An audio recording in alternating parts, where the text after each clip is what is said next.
Good evening. Am I audible?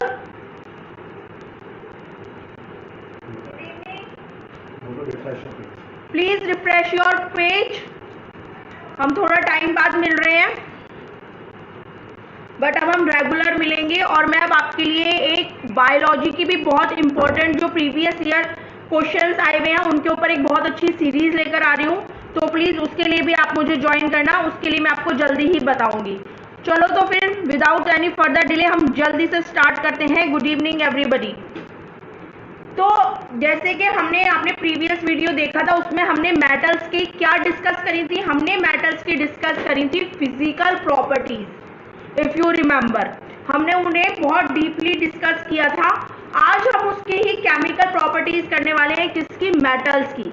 Metals क्या करते हैं? मेटल्स की जितनी भी जो उनकी केमिकल प्रॉपर्टीज होती हैं वो उनकी किस नेचर पे डिपेंड करती हैं, और ये क्वेश्चन बोर्ड में आपसे पूछा हुआ है कि बताइए मेटल्स की जो केमिकल प्रॉपर्टीज है वो क्यों है। तो माय डियर स्टूडेंट्स, वो होती हैं उसके इलेक्ट्रोपॉजिटिव करैक्टर की वजह से। व्हाई? बिकॉज हमारी जो मेटल्स में होती हैं वो क्या बनाती हैं? वो इलेक्ट्रॉन्स को डोनेट करती हैं। जैसे आप यहाँ देख सकते हो, वो इलेक्ट्रॉन्स को अपने अंदर से देती हैं और पॉजिटिव आयन बनाती हैं, और इन्हीं पॉजिटिव आयंस की वजह से वो एक इलेक्ट्रोपॉजिटिव करैक्टर शो करती हैं, और इसीलिए उनकी जितनी भी केमिकल प्रॉपर्टीज हैं या फिर वो रिएक्ट किस किस के साथ करती हैं? ऑक्सीजन, वाटर, डाइल्यूट एसिड्स और अदर सॉल्ट्स। ये इंपॉर्टेंट है, थोड़ा फैक्चुअल है कि भाई किससे क्या रिएक्शन है, लेकिन आज हम इसे समझेंगे भी ताकि हम अपनी एक अच्छी अंडरस्टैंडिंग बना पाए और समझ भी पाए। अब यहां देखो, जैसे कि मैंने आपको बताया कि वो क्या करती हैं? अपने अंदर से इलेक्ट्रॉन्स देती हैं और वो क्या बनाती हैं? एक इलेक्ट्रोपॉजिटिव वो शो करती हैं। अच्छा, इफ यू रिमेंबर, मैंने आपको बताया था कि मेटल्स होते क्या है। भाई मेटल लस्ट्रस होते हैं, हार्ड होते हैं, और क्या उनमें मैलेबल होती है, डक्टाइल होते हैं, ये सारी उनमें प्रॉपर्टीज होती हैं। लेकिन कुछ हमारी मेटल्स ऐसी भी होती हैं जो सॉफ्ट होती हैं। लेकिन एक डेफिनेशन जो मैंने आपको प्रीवियस वीडियो में बताई थी कि एक ये जो हमारी डेफिनेशन है सारी मेटल्स पे सूट करती है। किसी को याद है? वो याद है किसी को भी? गुड इवनिंग अवलीन, बताओ जल्दी से, किसी को भी याद है मेटल्स की वाली डेफिनेशन जो जितनी भी मेटल्स हैं उन सबके लिए वैलिड है? चलो मैं जल्दी से बताती हूँ, लेकिन मुझे अच्छा लगेगा यदि आप कमेंट सेक्शन में जल्दी से सोच के लिखें। मेटल्स बच्चों वो होती हैं जिनकी लास्ट ऑर्बिटल में क्या होते हैं? 1, 2 या 3 इलेक्ट्रॉन्स होते हैं। मेटल्स ऐसे एटम्स होते हैं जिनकी लास्ट ऑर्बिटल में 1, 2 या 3 इलेक्ट्रॉन्स होते हैं, और ये क्या करती हैं? रेडिली इन इलेक्ट्रॉन्स को गिव करके क्या बनाती हैं? पॉजिटिव आयंस बनाती हैं। ये इनका इलेक्ट्रोपॉजिटिव नेचर है। आज अब हम इनकी जो करने वाले हैं वो करने वाले हैं इनकी रिएक्टिविटी। ये रिएक्टिविटी आप पहले भी देख चुके हो, राइट? आप इनकी ये रिएक्टिविटी सीरीज पहले भी देख चुके हो। देखो यहाँ हमें ये तो ध्यान रखना ही है कि हमारी मेटल्स किस किस के साथ रिएक्शन कर रही हैं। हमारी रिएक्टिविटी सीरीज जो है ये हम पहले भी पढ़ चुके हैं, लेकिन अब आप मुझे ये इसमें हम क्या डिस्कस करने वाले हैं कि वो किस किस चीज से तो रिएक्ट कर रहे हैं, हमें ये तो देखना ही है। एट द सेम टाइम हमें क्या देखना है कि उनकी रिएक्टिविटी सीरीज क्या है। मतलब कुछ हमारी मेटल्स इतनी ज्यादा रिएक्टिव होती है कि आप उनको बस किसी भी चीज जिससे वो रिएक्ट कर रही है, ऑक्सीजन है, वाटर है, उनके पास ले आओ, वो खुद रिएक्ट करने लगती हैं। लेकिन कुछ हमारी ऐसी मेटल्स होती हैं जो रिएक्ट ही नहीं करती, जैसे कि है हमारी यहाँ पे सिल्वर, गोल्ड, प्लैटिनम। ये जो हमारी होती हैं ये किसी से रिएक्ट ही नहीं करती, ये वाली नीचे वाली। और ऊपर वाली जो होती हैं ये हाईली रिएक्टिव होती हैं। ये कैसी होती हैं? हाईली रिएक्टिव होती हैं हमारी पोटेशियम, सोडियम, कैल्शियम। और बीच वाली मेटल्स ऐसी होती हैं जो रिएक्शंस तो देती हैं, बट आपके उसको क्या करना होता है? आपको एनवायरनमेंट को चेंज करना होता है, आपको टेम्परेचर को और आपको प्रेशर को, इन सारी चीजों को चेंज करेंगे तब ये बीच वाली मेटल्स भी रिएक्ट करती हैं। आप इनको ऐसे समझ सकते हो कि जो हमारी ऊपर वाली मेटल्स हैं वो क्या हैं? वो है बहुत ही गुस्सैल, बहुत ज़्यादा गुस्सैल है वो, बहुत ज़्यादा गुस्से में रहती हैं और क्या करती हैं, बस किसी भी मौके पे लड़ने के लिए, रिएक्ट करने के लिए रेडी रहती हैं। लेकिन जो हमारी सबसे नीचे वाली मेटल्स हैं वो है साधु संत, बिल्कुल शांत, उन्हें कोई मतलब नहीं है दुनियादारी से, वो बस शांति का प्रतीक है। लेकिन जो हमारी बीच वाली मेटल्स हैं वो साधारण इंसान है, जो सोच सकता है, समझ सकता है और सिचुएशन के अकॉर्डिंग क्या करता है, रिएक्ट करता है। ठीक है, अब हम इसकी इंपॉर्टेंट प्रॉपर्टीज को डिस्कस करने वाले हैं, या इनकी रिएक्शंस किस तरीके से काम करती हैं उसको हम डिस्कस करने वाले हैं। सबसे पहले हमारी जो रिएक्शंस ये लोग ये शो करते हैं वो करते हैं ऑक्सीजन के साथ। हमारी जो बच्चों सबसे रिएक्टिव हमारी मेटल्स हैं इसमें वो हैं हमारी पोटेशियम और कैल्शियम, ये हमारी एल्कलाई मेटल्स हैं और हाईली रिएक्टिव होती हैं। और क्या करती हैं, ये फटाफट मेटल्स इन ऑक्सीजन के साथ मिलकर क्या बनाती हैं, मेटल के ऑक्साइड्स बनाती हैं। और हमारी क्या कौन सी मेटल्स हैं, जो हमारी बीच की मेटल्स हैं, जैसे कि हमारी मैग्नीशियम हो गई, हमारी आयरन हो गई, ये क्या करती हैं, ये जब ऑक्सीजन से नॉर्मल सिचुएशन में रिएक्ट तो करती हैं, लेकिन ये इनके रिएक्शन से क्या होता है, जो ऑक्साइड्स बनते हैं, सपोज ये मेटल है और इसको सपोज ये आयरन है और इसको आप हवा में छोड़ दोगी तो ये ऑक्सीजन के साथ रिएक्ट करके एक प्रोटेक्टिव लेयर अपने चारों तरफ बना लेती है और ये प्रोटेक्टिव लेयर इसको फर्दर कोई भी रिएक्शन करने से रोकती है ऑक्सीजन के साथ। इन शॉर्ट, यदि हमें नॉर्मल तौर पर इससे रिएक्शन करनी है तो हमें कैसे करनी पड़ेगी, हमें इसके पतले पतले ताल या इसकी फीलिंग्स लेनी पड़ेंगी, वो ही इससे रिएक्ट करती हैं और हमें टेम्परेचर्स में भी चेंज करने पड़ेंगे। लेकिन जो हमारी गोल्ड है और जो हमारी सिल्वर है वो इनसे रिएक्ट नहीं करती। यहाँ आप देखो, यहाँ पे इन्होंने रिएक्टिविटी का ऑर्डर दिया हुआ है और माय डियर स्टूडेंट्स, ये रिएक्टिविटी का ऑर्डर आपको जानना बहुत जरूरी है। हर सिचुएशन में ये रिएक्टिविटी का ऑर्डर चेंज होगा, लेकिन एक चीज हमारे पास हमेशा रहेगी, वो क्या, कि जैसे कि जो हमारा सोडियम पोटेशियम है, जो हमारी एल्कलाई अर्थ मेटल्स हैं, वो इस सीरीज में ऑलवेज हाईली रिएक्टिव होंगी। और जो हमारी कॉपर है या फिर हमारा गोल्ड है और प्लैटिनम है, सिल्वर है, ये हमेशा नीचे आएंगे। और मैग्नीशियम और ये क्या है हमारा जिंक, आयरन, इनकी रिएक्टिविटी थोड़ी थोड़ी चेंज होती रहेगी। तो आपको मेन जो ध्यान रखना है वो बीच वाले पोर्शन पे ही ध्यान रखना है। ऑक्सीजन और पोटेशियम क्योंकि बहुत ज्यादा रिएक्टिव होती हैं, इसलिए उनको क्या करना होता है, ज्यादा कुछ करने की जरूरत नहीं होती, बस ऑक्सीजन में उनको छोड़ दो, मतलब हवा में छोड़ दो, खुद ही बहुत ज्यादा रिएक्टिव हैं क्योंकि गुस्सैल है और बहुत ज्यादा रिएक्ट करके क्या बना लेती हैं, सोडियम ऑक्साइड और पोटेशियम ऑक्साइड को बना लेती हैं, राइट। सोडियम ऑक्साइड और पोटेशियम। और अब आता है हमारा मैग्नीशियम। जैसे कि मैंने आपको बताया था, ये जो हमारी मैग्नीशियम है, आयरन है, ये नॉर्मल सिचुएशन में रिएक्ट नहीं करती। इसको करने के लिए आपको क्या करना पड़ेगा, इसको बर्न करना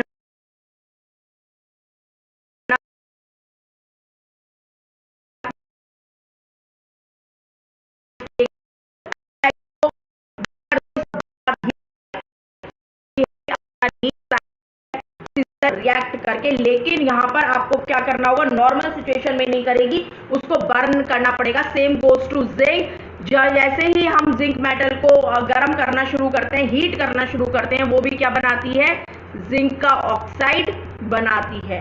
और जो हमारी आयरन है वो कई तरीके के प्रोडक्ट्स बनाती है, लेकिन ये स्ट्रॉन्ग, मतलब इसकी जो रिएक्टिविटी है वो जिंक और मैग्नीशियम से कम है, उससे कम रिएक्टिव है, उसकी आपको फीलिंग्स लेनी पड़ेंगी, जैसे कि मैंने आपको बताया था। और वो क्या बनाएगी, Fe3O4 बनाएगी। ये FeO और भी ऑक्साइड बनाती है ऑक्सीजन के, डिपेंडिंग अपॉन वो कितने इलेक्ट्रॉन्स दे रही है। जब वो 2 इलेक्ट्रॉन्स देगी तब हम उसे फेरस बोलेंगे, और जब आयरन 3 इलेक्ट्रॉन्स देगी तो हम उसे क्या बोल देंगे, फेरिक बोलेंगे। सारे जो फेरस और फेरिक आप बोलते हो ना, फेरस ऑक्साइड, फेरिक ऑक्साइड, वो क्या शो करते हैं, फेरस रस जहां पे भी ये बच्चों आता है वो शो करता है कि आपकी ऑक्सीडेशन स्टेट +2 है, इसे आप लिख सकते हैं फेरस, मतलब सॉरी रस जो किसी भी में आए क्यूप्रस मतलब ऑक्सीडेशन स्टेट 2 है, और रिक जहां भी आए उसका मतलब ऑक्सीडेशन स्टेट +3 है। अब आते हैं हमारे कॉपर। कॉपर क्या करता है, वो बहुत ज्यादा लेस रिएक्टिव होता है और वो बर्न भी नहीं होता। जब जैसे कि अभी तो हम क्या कर रहे थे, हमने मैग्नीशियम और जिंक को जला रहे थे, लेकिन यहाँ पे क्या करना पड़ता है, कॉपर कब ऑक्सीजन से रिएक्ट करेगा, जब आप कॉपर को खुद ही थोड़ा सा हॉट करोगे, मतलब उसे हीट में रख के थोड़ी देर सेकोगे, तब उस पे एक ब्लैक कलर की कोटिंग होगी और वो CuO कॉपर ऑक्साइड बनाता है। और यहाँ पे इसकी ये जो बच्चों ये दिख रहा है ना आपको, ये ब्रैकेट में जो ये लिखा हुआ होता है या फिर ये लिखा हुआ होता है, इसका मतलब होता है ऑक्सीडेशन स्टेट 2 का मतलब ये ऑक्सीडेशन स्टेट 2 शो कर रहा है, और यदि 3 लिखा हुआ है तो ऑक्सीडेशन स्टेट 3 है। तो यहाँ आप देख सकते हो कि हमारा जो सोडियम है वो हाईएस्ट रिएक्टिव है, या पोटेशियम इससे भी ज्यादा रिएक्टिव होता है, उसके बाद मैग्नीशियम आएगा, फिर जिंक, फिर ये आयरन, और फिर आपका आएगा कॉपर, और ये आपको याद रखना जरूरी है। लास्ट में मैंने एक लाइन लिखी है, silver and gold do not react with oxygen even at high temperature. इस तरीके के क्वेश्चन फर्स्ट जो आपके वो होते हैं ना वन लाइनर, उनमें बहुत पूछे जाते हैं कि बताइए कौन सी ऐसी मेटल्स हैं जो ऑक्सीजन के साथ हाई टेम्परेचर पे भी रिएक्ट नहीं करती, तब आपका आंसर आएगा सिल्वर और गोल्ड। या आपसे ये भी पूछा जा सकता है कि हाईएस्ट रिएक्टिव मेटल कौन सी है, तब आप लिखोगे पोटेशियम या सोडियम, या फिर इन तीन का आपको ये भी पूछा जा सकता है कि इनको अरेंज कीजिए इनके रिएक्टिविटी सेशन में। नेक्स्ट वीडियो जो मैं लेकर आऊंगी वो आपकी मैं इन दोनों के लिए ही लेकर आऊंगी, मतलब वन लाइनर लेकर आऊंगी, आपका एग्जाम टाइप होगा, तो आप ये दोनों वीडियोस अच्छे से देखो, क्योंकि जितने भी क्वेश्चंस होंगे इन दोनों वीडियो से ही होंगे। और वन लाइनर के लिए और शॉर्ट क्वेश्चंस के लिए, लॉन्ग क्वेश्चंस के लिए, दोनों के लिए ये वीडियोस बहुत इंपॉर्टेंट है, क्योंकि ये चैप्टर भी बहुत इंपॉर्टेंट है। यू नेवर नो एग्जामिनर क्या पूछे, तो हमें हर तरीके से रेडी रहना है। अब एम्फोटेरिक ऑक्साइड्स क्या होते हैं, देखो जो मेटल्स होती हैं वो क्या करती हैं, ऑक्सीजन के साथ रिएक्ट करके क्या बनाती हैं, मेटल ऑक्साइड्स बनाती हैं। अभी अभी हमने डिस्कस किया, इफ यू रिमेंबर हमने अपने प्रीवियस चैप्टर में ये डिस्कस किया था कि जो मेटल के ऑक्साइड्स होते हैं उनका नेचर क्या होता है। कौन मुझे बताएगा, बताइए। मेटल के जो ऑक्साइड्स होते हैं जनरली उनका वो क्या होता है, नेचर क्या होता है। देखती हूँ किसको कितना याद है, कौन कितना पढ़ रहा है। वेरी गुड सिया, बेसिक होता है। हमारी जो मेटल के ऑक्साइड्स होते हैं और हाइड्रो ऑक्साइड होते हैं, वेरी गुड इश्मीत, तो वो क्या होते हैं, बेसिक होते हैं। लेकिन बच्चों एम्फोटेरिक ऑक्साइड्स वो होते हैं, एम्फो का मतलब ही होता है बोथ या दो, मतलब ऐसे ऑक्साइड्स मेटल के जो बेसिक भी नेचर शो करते हैं और एसिडिक भी नेचर शो करते हैं, उन्हीं को ही हम क्या बोलते हैं, एम्फोटेरिक ऑक्साइड्स बोलते हैं। और एग्जामिनर आपसे पूछ सकता है कि बताइए मेटल के ऐसे कौन से ऑक्साइड्स हैं जो एम्फोटेरिक नेचर शो करते हैं, तो आप कौन से बोलोगे, एल्यूमिनियम और जिंक मेटल के जो ऑक्साइड्स होते हैं वो बेसिक और एसिडिक दोनों की तरह क्या करते हैं, व्यवहार करते हैं, बिहेव करते हैं। वाई, देखो अब यहाँ पे जैसे कि हमने एल्यूमिनियम लिया, एल्यूमिनियम का ऑक्साइड लिया सॉरी, और इसकी रिएक्शन हमने HCl से कराई। HCl क्या है, HCl एक एसिड है, तब यहाँ पर ये किसकी तरह बिहेव करने लगेगा, यहाँ पे ये बेस की तरह बिहेव कर रहा है, और ये आपको देगा AlCl3 एल्यूमिनियम क्लोराइड। लेकिन जब मैं इसकी रिएक्शन NaOH से करा रही हूं, NaOH क्या है, एक बेस है, एल्कलाई है, तो ये क्या बनाएगा, तो ये बनाता है NaAlO2 एल्यूमिनेट, सोडियम एल्यूमिनेट बनाता है। और यहाँ पे ये किसकी तरह बिहेव कर रहा है, एसिड की तरह बिहेव कर रहा है। And these reaction shows the amphoteric nature of aluminium oxide, ये रिएक्शंस भी आनी चाहिए। और ये प्रोडक्ट हम कैसे बना रहे हैं ये मैंने प्रीवियस वीडियो में डिस्कस किया है, तो आप चाहो तो वो वीडियो देख सकते हो यदि आपको कंफ्यूजन हो कि हमें बनाना कैसा है, वैलेंसी को कैसे मैनेज करना है। उसी तरीके से यहाँ पर हमने अपनी दूसरी स्लाइड में जिंक की जो वो है ऑक्साइड्स के उनकी रिएक्शंस दिखाई है। ये सबका स्क्रीनशॉट लेना, नोट्स बनाना बहुत इंपॉर्टेंट है। ZnO ये क्या है, हमारा जिंक का ऑक्साइड, इसकी हमने HCl से कराई विच इज अ एसिड, तो हमें ये क्या देगा ZnCl2 जिंक क्लोराइड। यहाँ पे ये एक बेस की तरह ही बिहेव कर रहा है। और नेक्स्ट रिएक्शन में हमने इसकी रिएक्शन NaOH से कराई जो कि एक एल्कलाई है, तो इसने हमें क्या दिया Na2ZnO। तो ये क्या है, ये यहाँ पर किसकी तरह रिएक्ट कर रहा है, एसिड की तरह। तो एज यू कैन सी कि ये दोनों की तरह यहाँ पे रिएक्ट कर रहा है। Now metal reaction with water, water के साथ रिएक्शन अब इन मेटल्स की क्या होती है, हर मेटल की अपनी एक खुद की रिएक्शन होती है।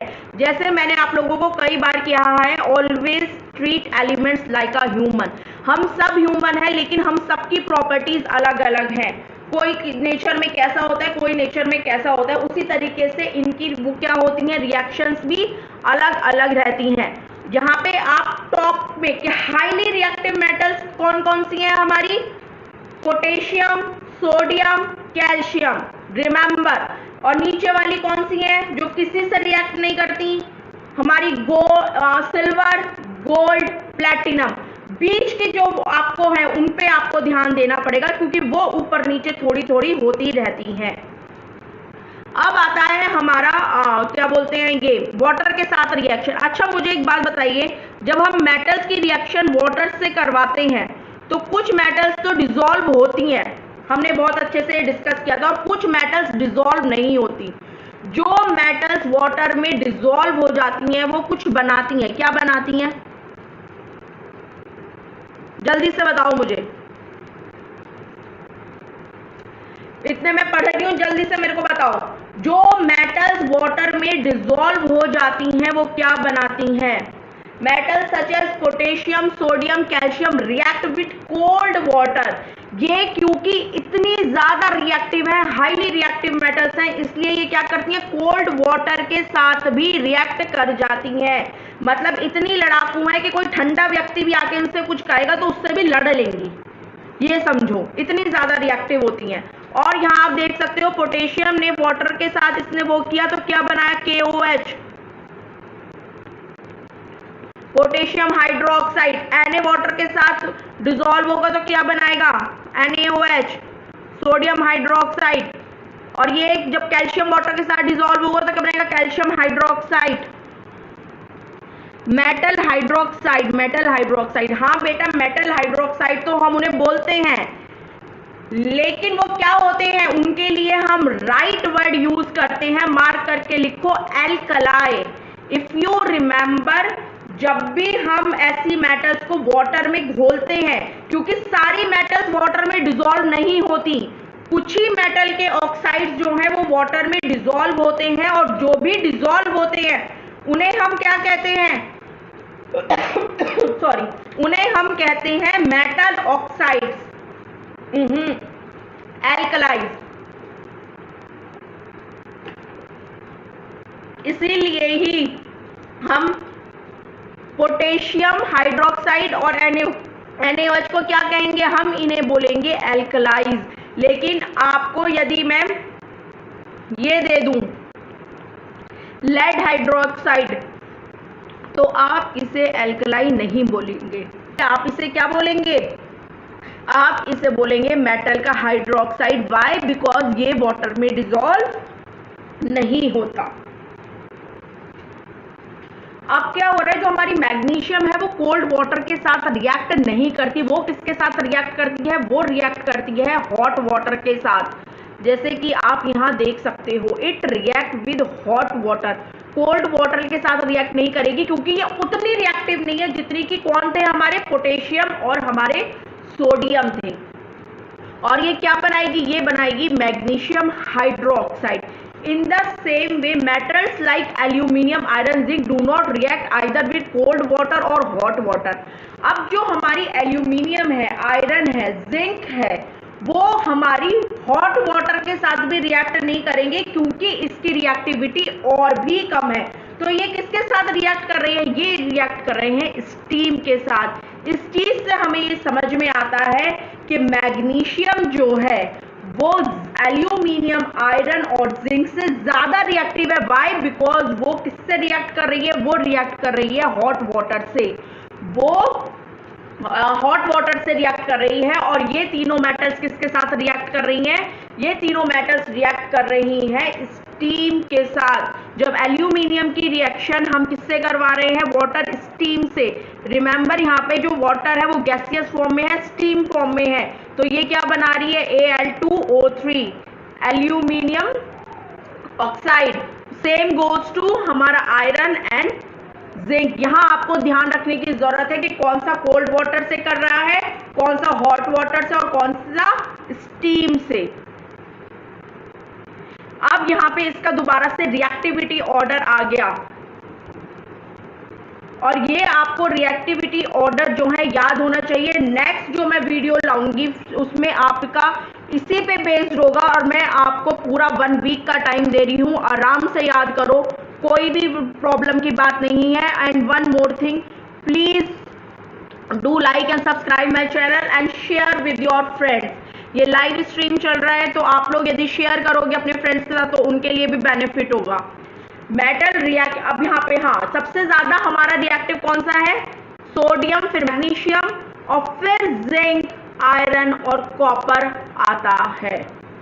Now metal react with dilute acid. एक चीज यहाँ पे आपको देखने की जरूरत है, जो हमारी पोटेशियम और सोडियम मेटल्स होती हैं दे आर हाईली रिएक्टिव कि आप उनको सिंपल एयर में भी नहीं रख सकते या फिर वो जैसे ही वाटर की कांटेक्ट में आती हैं। आपने कभी कभी सुना होगा वो जो मैजिक दिखाते हैं वो लोग बोलते हैं कि हमने देखो पानी में आग लगा दी। वो क्या करते हैं? वो कुछ नहीं करते, वो एक सोडियम का पीस लेते हैं और पानी में डाल देते हैं और वो उससे इतनी ज्यादा हीट निकलती है कि वो जो उसके साथ हाइड्रोजन रिलीज हो रही है वो जलने लगती है और वो बोलते हैं हमने ये मैजिक शो दिखा दिया। लेकिन वो मैजिक शो नहीं होता, इट्स सिंपल केमिस्ट्री, साइंस है वो चीज।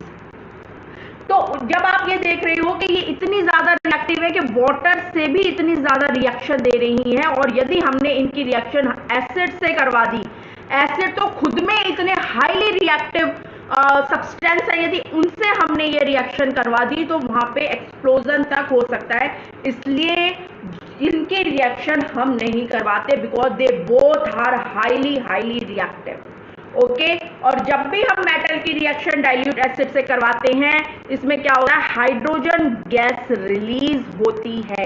ये रिएक्शन हम पहले भी डिस्कस कर चुके हैं। Metals like copper, silver, gold, platinum, हमारा मरकरी डू नॉट रिएक्ट। मैंने आपको कहा था ये सारी जो हमारी मेटल्स हैं ये इतनी शांत मेटल्स हैं कि ये डाइल्यूट एसिड तक के साथ रिएक्ट नहीं करती। The rate of reaction depends on the reactivity of the metals. ये तो हमें मालूम ही है कि जितनी ज्यादा रिएक्टिव होगी कोई भी मेटल उतनी ही ज्यादा क्या होंगे? अच्छे आउटकम्स आएंगे हमारे पास। तो हम पोटेशियम और सोडियम की रिएक्शन इनकेस एग्जामिनर आपसे पूछे कि हम एसिड से क्यों नहीं करवाते हैं तो आपका आंसर क्यों होगा? वाई? बिकॉज वो एक बहुत ज्यादा हाईली रिएक्टिव है और वहां पे एक्सप्लोजन भी हो सकता है क्योंकि इतनी ज्यादा हीट वगैरह निकलेगी, इसलिए ये हम रिएक्शन जनरली नहीं कराते। और आप भी कभी करो तो भाई बहुत ध्यान से करना प्लीज। जो केमिस्ट्री लैब है उसमें बहुत ध्यान से जाना, वो बहुत डेंजरस होती है।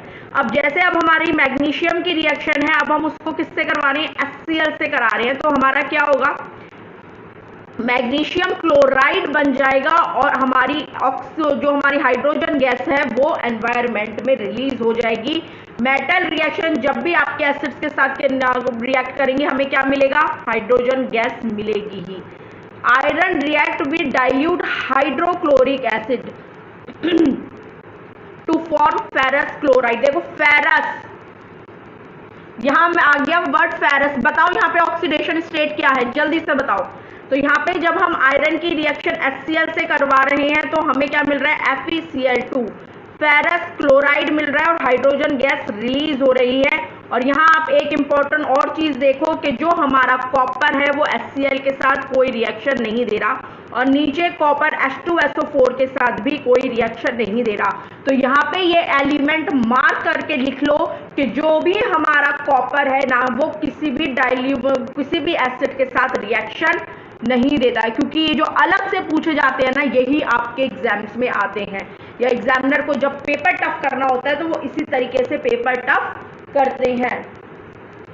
ओके, तो मुझे जल्दी से बताओ फेरस में ऑक्सीडेशन स्टेट क्या होगी। अभी मैंने बताया है इसी सेशन में, gold and silver metals also do not react with dilute acid. जो हमारी गोल्ड, प्लेटिनम है या हमारी सिल्वर है, ये हाईली इनएक्टिव मेटल्स होती हैं, किसी के साथ रिएक्ट नहीं करती, पर एक चीज के साथ करती है, वो मैं आपको आगे बताऊंगी।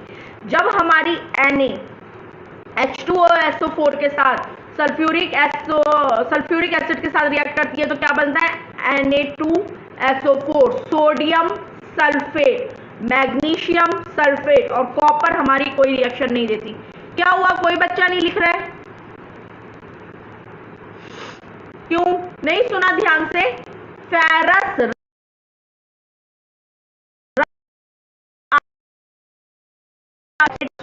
फेरिक होता तो ऑक्सीडेशन स्टेट +3 होती। ध्यान से सुनिए बच्चों, अब यहाँ पे आ गया कि जब हमने रिएक्शन यहाँ पे पहले HCl के साथ करवा ली, उसके बाद हमने अपनी रिएक्शन किसके साथ करवाई, हमने अपनी रिएक्शन करवाई है H2SO4 के साथ। गुड इश्मीत। अब हमारी आती है, यदि हम डाइल्यूट नाइट्रिक एसिड्स के साथ मेटल्स की रिएक्शन करवाएं तो क्या होगा। तब हमें स्ट्रेट फॉरवर्ड रिएक्शन नहीं मिलती, और ये बात हमने ऑफलाइन क्लास में भी डिस्कस की थी। इफ यू रिमेंबर, हमने क्या डिस्कस किया था कि जो नाइट्रिक एसिड है वो क्या होता है, ऑक्सीडाइजिंग एजेंट होता है। उसका NO3 रेडिकल से क्या निकलती है, NO3 रेडिकल से वो ऑक्सीजन को देता है, और ये ऑक्सीजन आपके H2 को ऑक्सीडाइज करके वाटर में कन्वर्ट कर देती है, इसलिए इसमें हाइड्रोजन गैस भी रिलीज नहीं होती। मैंने क्या कहा, दोबारा सुनो ध्यान से, कि जो नाइट्रिक एसिड होता है वो क्या होता है, एक बहुत अच्छा ऑक्सीडाइजिंग एजेंट होता है, मतलब वो ऑक्सीजन को अपने अंदर से देता है, और ये ऑक्सीजन उस हाइड्रोजन को ऑक्सीडाइज कर देती है जो उस एसिड से निकल रही है, और ये हाइड्रोजन हमारे वाटर में कन्वर्ट हो जाती है। इसलिए सारी मेटल्स जो हैं वो नाइट्रिक एसिड्स के साथ रिएक्शन नहीं देती। इस पे स्टार लगा लो, आपको पता होना चाहिए, बिकॉज एग्जामिनर आपसे पूछ सकता है कि बताइए नाइट्रिक एसिड्स के साथ कौन सी मेटल्स रिएक्शन देती हैं और कोई मेटल रिएक्शन नहीं दे रही, तो क्यों नहीं दे रही, because nitric acid is an oxidizing agent. Magnesium and manganese दोनों MM वाली मेटल्स जो हैं वो हमारे डाइल्यूट नाइट्रिक एसिड से क्या बनाती हैं, नाइट्रेट सॉल्ट्स और हाइड्रोजन गैस रिलीज करती हैं, लेकिन और मेटल्स ये सेम रिएक्शंस नहीं देती। आप यहां देख सकते हो कि हमारी मैग्नीशियम, और एक चीज और ध्यान रखना, कंसंट्रेटेड HNO3 तो कभी भी इनके साथ भी ये रिएक्शंस नहीं देगा, क्योंकि इसके अंदर प्रॉपर्टी होती है ऑक्सीडाइजिंग एजेंट की। तो यहाँ पर भी हम कौन सा लेंगे, डाइल्यूट ही लेंगे। इस वाले केस में भी यदि वो मैग्नीशियम के साथ आपको कंसंट्रेटेड वो दे रहे हैं HNO3 तो आपकी रिएक्शन नहीं आएगी, इस चीज का ध्यान रखना। Acid should be diluted here, जो डाइल्यूट एसिड होगा उसी के साथ आपको ये रिएक्शन मिलेगी। क्या मिलेगी, मैग्नीशियम नाइट्रेट या manganese nitrate. Manganese nitrate Mn manganese और Mg मैग्नीशियम नाइट्रेट, आपको ये रिएक्शन मिलेगी। और इसमें आपकी रिएक्टिविटी ऑर्डर अगेन Na सबसे ज्यादा, Mg उसके बाद, then Zn, Fe and CO last में। अच्छा, अभी मैंने आपसे पूछा था कि जो हमारी वो है हमारी सिल्वर है या हमारी गोल्ड है वो किसी के साथ रिएक्शन नहीं देती, इवन के एसिड्स के साथ भी रिएक्शन नहीं देती, लेकिन बच्चों को एक के साथ रिएक्शन देती हैं, उसे हम बोलते हैं एक्वारेजिया। इसे किंग्स वाटर भी बोला जाता है या रॉयल वाटर भी इसे ही बोला जाता है। इसका दूसरा नेम होता है रॉयल वाटर, ये आपको पता होना चाहिए। ये भी एग्जामिनर आपसे पूछ सकता है कि बताइए रॉयल वाटर आप किसे बोलते हो, तो रॉयल वाटर हम बोलते हैं एक्वारेजिया को, या किसे किंग्स वाटर भी बोलते हैं। और इसमें क्या होता है, it is a mixture of 2 acids, और वो 2 एसिड्स कौन से हैं, 1 पार्ट HNO3 मतलब नाइट्रिक एसिड और 3 पार्ट्स HCl को जब आप मिलाते हो इस रेशियो में, तो आपके पास क्या मिलकर रेडी होता है, एक्वारेजिया। और ये किंग्स वाटर या फिर ये एक एसिड है, और ये जो होता है आपकी सिल्वर या आपकी गोल्ड के साथ रिएक्ट करता है, अदरवाइज आपका गोल्ड और सिल्वर किसी के साथ रिएक्ट नहीं करता।